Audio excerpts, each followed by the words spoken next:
Bien, mis queridos estudiantes, como siempre, rezando, el tiempo pasa volando. Miren que ya estamos entrando al mes de noviembre. Ya estamos cerrando el año 2020. Otra vez se viene una Navidad, un año nuevo y 2021. Esperemos que la pandemia haya hecho reflexionar mucho a todos nosotros con respecto a nuestra forma de vida. Bueno, este análisis ya queda para cada uno, ¿no? Por ejemplo, personalmente ha servido, a ver, yo digo un análisis, ¿no? Solo las noches están hechas solo para el trabajo, para producir, pero creo que el toque de queda de noche nos ha hecho reflexionar en el sentido de que en realidad todos deberíamos, los que no trabajamos por las noches, debemos guardar casa en familia. Todas las noches debemos estar en familia guardando casa. Es la principal enseñanza que yo aprendí. Y otro, qué bonito se ve las calles de Huaral, se vieron las calles de Huaral sin una vida nocturna bohemia, sin una vida nocturna de drogadictos, de fumones, de borrachos como yo, etcétera, etcétera, etcétera. Pues es decir, libre de muchos aspectos negativos, ¿no? Libre de muchos aspectos negativos. Libre de discotecas donde hay delincuencia, droga, asaltos, asesinatos. Todo esto se ha erradicado con la pandemia y con el toque de queda. Pero a raíz de haberse liberado un poco el toque de queda, nuevamente la ciudadanía empieza a caer en lo mismo, ¿no? Pero bueno, los invito a analizar de todo esto, muchachos, qué nos ha enseñado la pandemia y qué nos va a seguir enseñando, porque probablemente vamos a estar con esta situación hasta el próximo año, según la explicación del gobierno, hasta los 3 primeros meses del 2021, fecha en que el gobierno ha prometido traer la vacuna. Pero como ahorita, como en estos momentos el gobierno está atareado en la discusión de que si se le vaca o no se le vaca al presidente, se le retira del gobierno o no, y el presidente defendiéndose de las acusaciones, todo por la corrupción, lo dudo que empecemos bien el próximo año 2021. Bueno, muchachos, dejando de lado esa partecita, un saludo cordial al segundo grado de educación secundaria de la institución educativa privada Ingenieros 1. Bienvenidos a la 27ª sesión de aprendizaje. Corresponde al capítulo 27.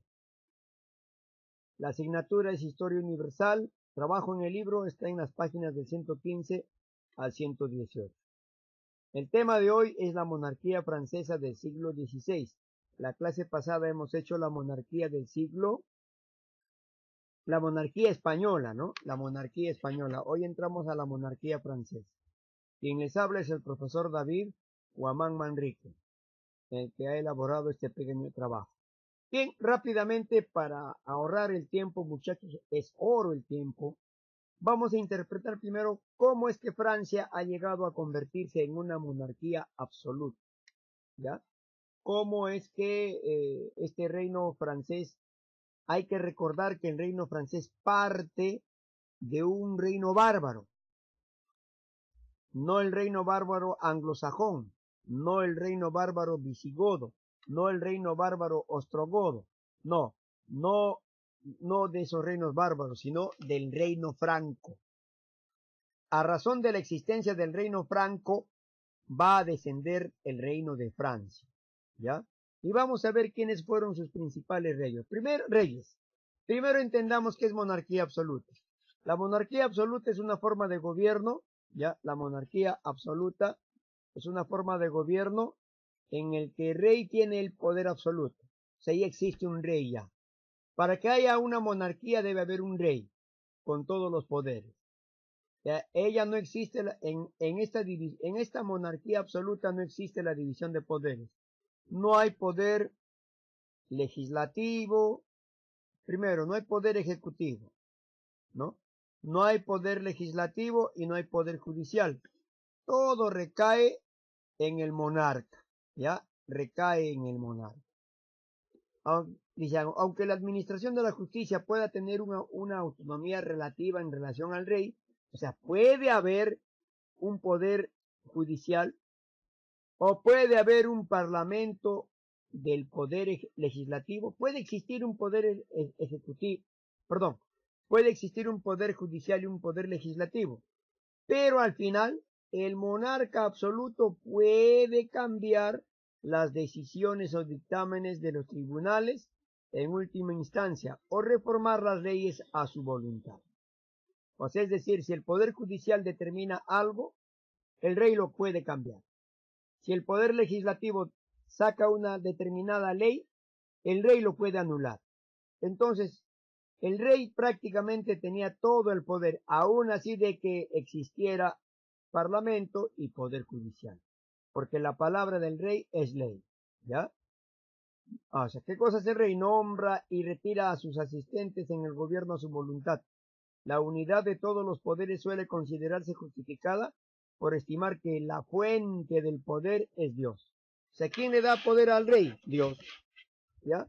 Y entonces, ellos tenían un derecho divino para ser rey. Somos hijos de Dios, por mandato de Dios gobernamos. Ahora, dentro de la dinastía Valois, hay una de eso vamos a ver a continuación, sobresale este rey, el rey Francisco I de Francia, ¿ya? Sobresale este rey que vamos explicando. Este rey, muchachos, va a enfrentarse al rey Carlos V de España, ¿ya? Es decir, el rey Francisco I de Francia, perteneciente a la dinastía Valois, va a enfrentarse a Carlos V de España, pero va a ser derrotado por Carlos V de España. Eso lo dice el libro, ahí está esa parte de la historia, muchachos, ¿ya? Bien, ahora vamos a ver la monarquía francesa en el siglo XVI. Esta monarquía surge escúchenme bien, ¿ah? ¿Ya? ¿Se acuerdan que el reino franco se convierte en el imperio carolingio? ¿Se acuerdan? Ya, entonces, cuando el reino franco se convierte en el imperio carolingio, este imperio carolingio finalmente se dividió en tres partes. Según el Tratado de Verdún del año 843 después de Cristo, el imperio carolingio quedó dividido en Italia, Alemania y Francia. ¿Ya? Ahora, el reino de Francia cayó en manos de su primer rey llamado Carlos el Calvo. ¿Ya? Carlos el Calvo. ¿Se acuerdan? Alemania cayó en manos de Luis el Germánico. Eso ya lo hemos hecho el año pasado. E Italia cayó en manos de Lotario. Lotario, Luis el Germánico y Carlos el Calvo se dividieron el imperio carolingio. Al final, muchachos, Carlos el Calvo pertenecía a la dinastía carolingia, es decir, la primera dinastía de Francia es la dinastía carolingia. ¿Con quién? Con Carlos el Calvo, ¿ya? Dinastía carolingia. Ahora, Carlos el Calvo, muchachos, siendo rey del imperio carolingio, también desciende de Carlos Martel y de Carlo Magno. ¿Se acuerdan? Carlos Martel, Carlo Magno y Carlos el Calvo. Puro Carlos. Entonces ahí es por esa razón es la dinastía carolingia, ¿ya? O Carlos Lingia debería haber sido, ¿no? Pero le quitan Carlos y le ponen Carolingia en honor a Carlos, ¿ya? Ahora, esta es la división que sufrió el imperio carolingio, ¿no? Carlos el Calvo se apoderó de Francia. Aquí está el reino francés, ¿ya? Pero hay que recordar que acá Francia todavía tenían el nombre de Franco, reino Franco, los llamaban, ¿ya? Lotario obtuvo Italia y Luis el Germánico obtuvo Alemania. Ahora, las dinastías francesas que pasaron después de la carolingia, es decir, después de la dinastía carolingia, después de Carlos el Calvo, ¿quiénes vinieron? La dinastía Capeto, que gobernó del siglo X al siglo XIV. La dinastía, dice, la casa de los Capetos, o casa de Francia, o Capetos directos, fue la casa real que gobernó Francia de forma continua entre los años 987 a 1328. Su nombre proviene de Hugo Capeto, ya Hugo Capeto, duque de París y fundador del linaje, es decir, Hugo Capeto funda el linaje Capeto. Fue elegido monarca por la nobleza y el clero en el año 987, tras la muerte del último rey de la dinastía carolingia, Luis V el Perezoso. Es decir, Luis V fallece, que era el último rey carolingio, y entra Hugo Capeto a ser el rey de Francia, representando a esa dinastía. Dinastía de los Valois. A ver, hay que recordar. Estamos hablando del siglo XVI. Entonces, ¿qué dinastía es la que sobresalió en el siglo XVI? Fue la dinastía Valois, ¿ya? Esta dinastía Valois gobernó en el corazón del siglo XVI, ¿ya? Entonces, hoy la clase debería solamente hablarse de la dinastía Valois, porque la dinastía Valois es la principal dinastía que gobernó Francia en el siglo XVI. Y aquí está su referencia. Casa de Valois, rama de la dinastía de los Capeto, es decir, la casa Valois desciende de la dinastía de los Capeto, que reinó en Francia entre los años 1328 y 1589, durante 3 periodos distintos. El primer periodo, los Valois directos. El segundo periodo, los Valois Orleans. Y el tercer periodo, los Valois Angulema o Valois Orleans Angoulême. También es de origen de otras casas como la de la Alençon, Borgoña o la tercera casa de Anjou o Anjou, como se le quiera llamar. La tercera dinastía es la dinastía de los Borbones. Recuerden, también a finales del siglo XVI tomaron el poder, pero la principal dinastía del siglo XVI es la dinastía Valois. Sobre ella nos vamos a centrar principalmente. Pero vamos a hablar de algunos reyes capetos y de un rey de la dinastía de los Borbones, que gobernó de finales del siglo XVI hasta el siglo XVIII en Francia. La Casa de Borbón en Francia o Casa de Borbón Capeto, vea, es decir, estas dos casas, Valois y Borbones, descienden de los Capeto, ¿ya? Son descendientes de Capeto. Ahora dice, procede del matrimonio de Roberto de Clermont con Beatriz de Borgoña, la señora de Borbón. ¿Ya? O sea, es decir, Beatriz de Borgoña es señora de Borbón. A partir de allí va a venir la dinastía de los Borbones, fundadores de la casa, o sea, de la casa Borbón. Su hijo, Luis I de Borbón, será el primer duque de Borbón en 1327, y de él procede la dinastía que dará a Francia larga lista de monarcas. Es decir, hay que recordar que en el siglo XIV, o sea, en el año 1327, que pertenece al siglo XIV, la dinastía de los Borbones va a aparecer. Pero aún no entra al poder, porque en el poder en el siglo XIV estaba la dinastía Valois. Bien, entendiendo entonces las 3 dinastías que gobernaron Francia, muchachos, aquí tenemos los principales reyes de la dinastía Capeto. Empezamos con la dinastía Capeto, ¿ya? La dinastía Capeto. Primer rey Capeto, no, exacto, primer rey Capeto, que gobernó entre el año 987 a 996, fue Hugo Capeto. Fue el primer rey Capeto y gracias a él se fundó la dinastía Capeto. Felipe II Augusto. Felipe Augusto es uno de los monarcas más admirados y estudiados de la Francia medieval, no solo en razón a su largo reinado, sino también por sus importantes victorias militares y sobre todo por el desarrollo de los proyectos llevados a cabo para asegurar el poder real frente a los grandes señores feudales. Es decir, los señores feudales fueron vencidos por Felipe II, ¿ya? Entonces, muchachos, este Felipe II gobernó Francia, ¿no? Desde el año 1180 hasta el año 1223 y derrotó a los señores feudales. Dice, también resalta por ser el primer monarca en usar el título de rey de Francia. Entonces, ¿quién se hizo llamar primer rey de Francia? Porque antes se llamaban solamente, o sea, los llamaban rey de los francos. Rey de los francos. Pero él ya se hizo llamar como rey de Francia, el primero en usar rey de Francia. Ya entonces, y este rey convirtió a París como la ciudad capital de su reino. A partir de Felipe II, París va a ser la ciudad capital del reinado. ¿Ya?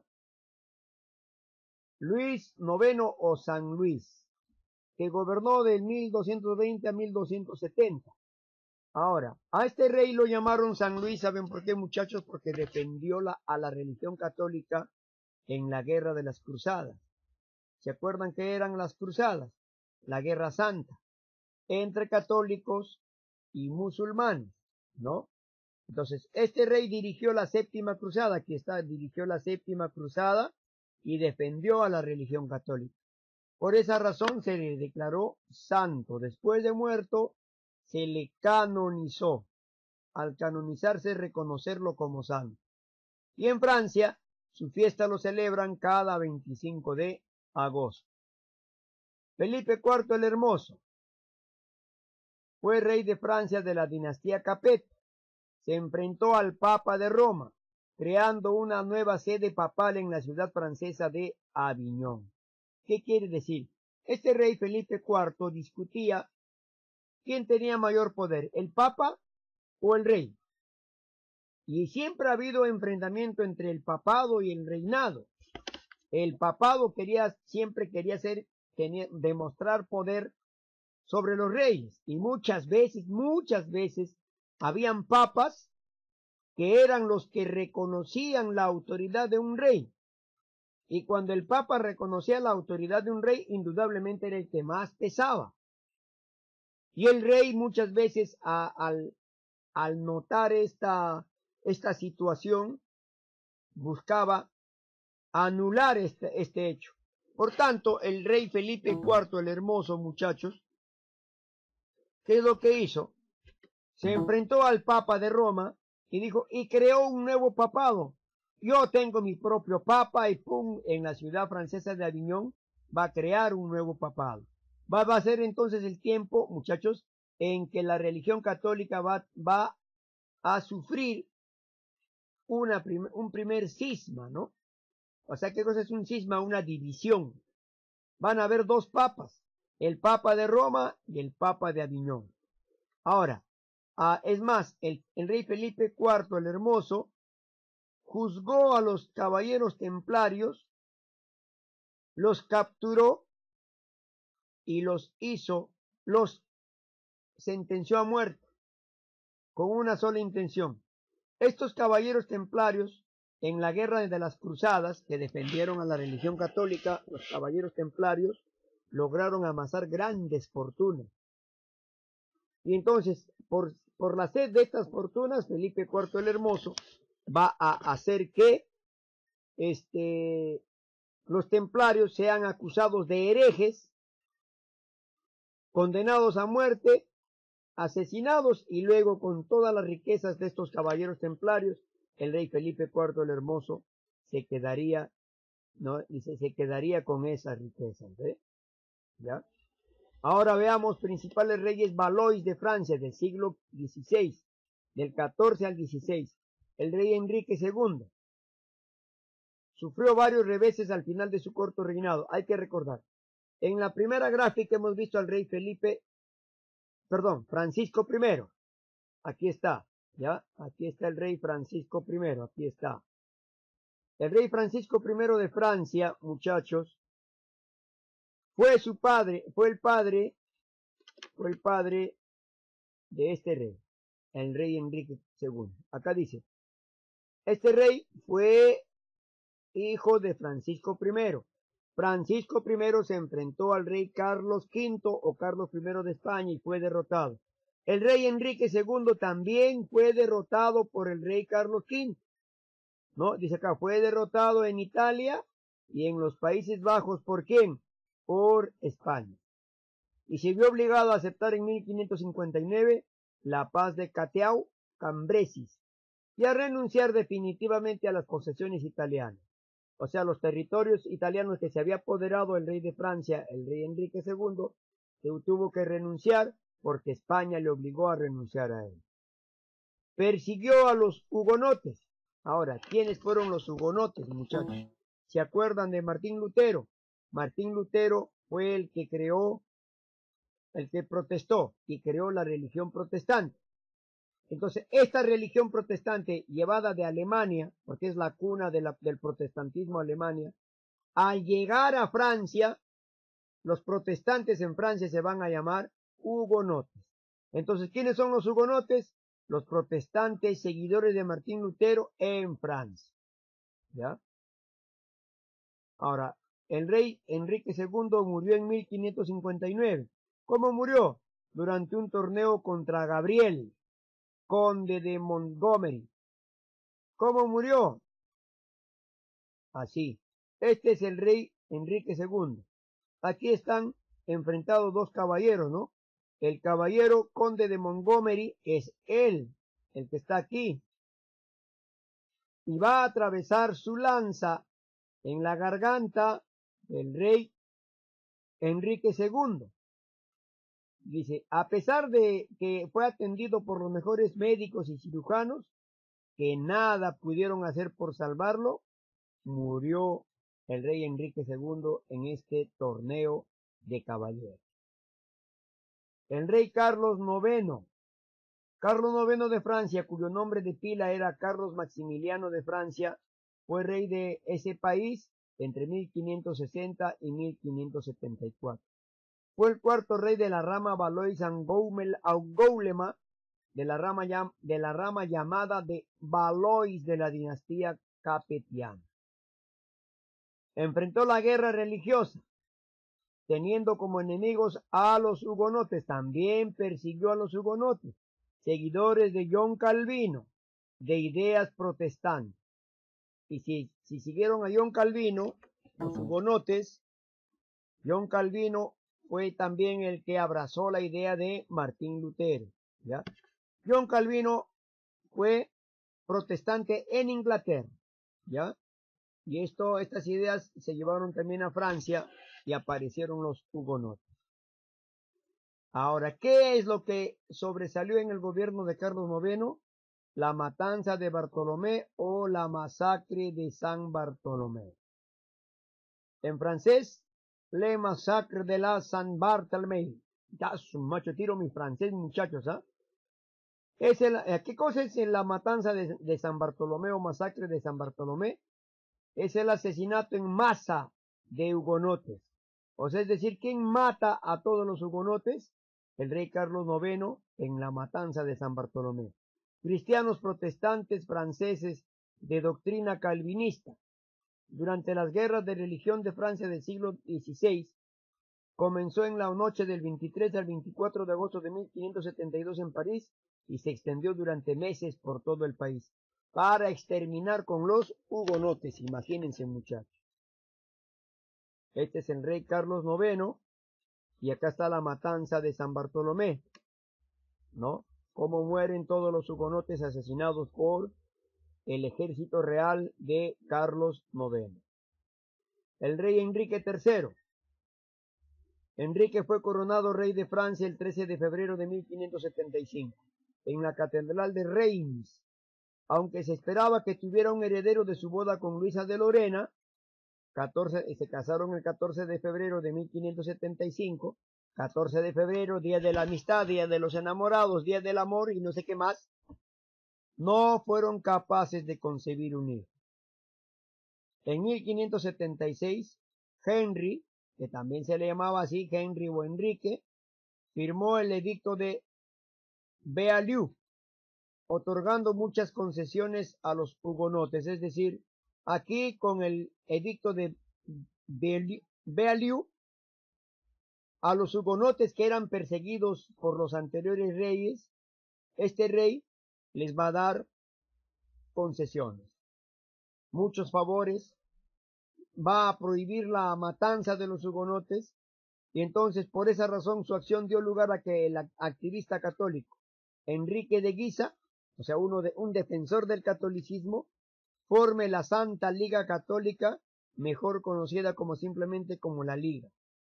Después de muchas negociaciones, ¿no? Después de muchas negociaciones, muchachos, Enrique se vio obligado a dejar sin efecto la mayor parte de las concesiones que se había hecho a los protestantes en el edicto. ¿Qué quiere decir, muchachos? Que por presión de los católicos, el rey Enrique III va a dejar sin efecto muchos mandatos de los edictos que se habían otorgado a los protestantes, ¿no? Pero ya por lo menos los protestantes, los hugonotes, estaban recibiendo ya favores y podían vivir casi tranquilamente en Francia. En 1584 su hermano y futuro heredero, Francisco de Anjou, murió antes de ser rey. Al no tener hijos, el rey Enrique III fue nombrado sucesor su primo Enrique de Navarra, hugonote. O sea, Enrique de Navarra era un hugonote, pero como el rey Enrique III era un amigo de los hugonotes, entonces Enrique de Navarra va a ser favorecido por el rey Enrique III, y él va a ser nombrado. Como Enrique III no tenía descendencia, su primo Enrique de Navarra va a ser nombrado nuevo sucesor. Esta arriesgada elección abrió un conflicto sucesorio que se reconoce con el nombre de la Guerra de los Tres Enriques. El propio rey, el rey de Navarra y el duque de Guisa, tres Enriques, ¿ya? Al final, muchachos, va a entrar este rey, el rey Enrique. Enrique IV de Borbón, el hugonote, o sea, su primo del rey Enrique III. El primo del rey Enrique III, que era un hugonote, entra a ser rey de, miren, los hugonotes perseguidos por los franceses, por los reyes de Francia, ahora toma el poder como rey. Pero eso sí, este rey Enrique IV, por interés, por amor a la riqueza y a la corona, va a renunciar a ser hugonote.